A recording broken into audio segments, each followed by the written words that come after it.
بسم اللہ الرحمن الرحیم۔ شروع اللہ کا نام لے کر جو بڑا مہربان نہایت رحم والا ہے۔ مجھے صبر میں رکھنا مولا، کبھی گرنے نہ دینا، نہ کسی کی نظروں میں اور نہ کسی کے قدموں میں۔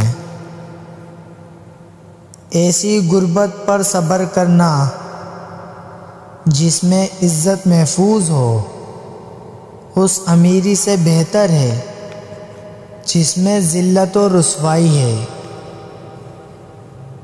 ہر خاموشی انا نہیں ہوتی، کچھ خاموشیاں صبر بھی ہوتی ہیں۔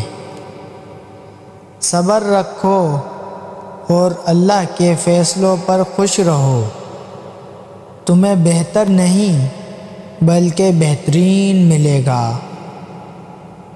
آزمائش تو انہی کے لیے ہوتی ہے جنہیں اللہ چاہتا ہے، اور صبر وہی کرتے ہیں جو اللہ کو چاہتے ہیں۔ صبر بھی رنگ لاتا ہے اور غصہ بھی، مگر صبر کے رنگوں سے زندگی حسین ہو جاتی ہے، جبکہ غصے کا رنگ محبت کے ہر رنگ کو نگل جاتا ہے۔ جتنا تم صبر رکھو گے، اللہ پاک اتنا ہی بہتر تمہیں عطا کرے گا۔ جو لوگ صبر رکھتے ہیں یا تو وہ جیت جاتے ہیں یا پھر وہ سیکھ جاتے ہیں۔ کچھ لوگوں کا صبر ان کی خاموشی ہوتی ہے۔ رنگ لائیں گی تمنائیں، ذرا صبر کرو، وقت لگتا ہے دعاؤں کو اثر کرنے میں۔ جس نے صبر کرنا سیکھ لیا، اس نے جینا سیکھ لیا۔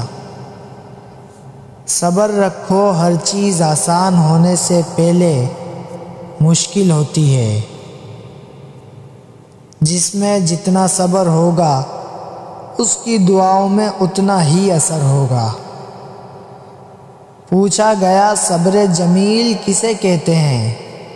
جواب آیا، جب تم آزمائے جا رہے ہو اور تمہارے لب پر ہو شکر الحمدللہ۔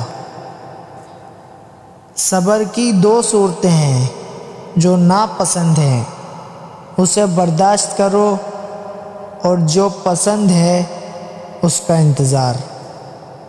خواہشیں بادشاہوں کو غلام بنا لیتی ہیں، مگر صبر غلاموں کو بادشاہ بنا دیتا ہے۔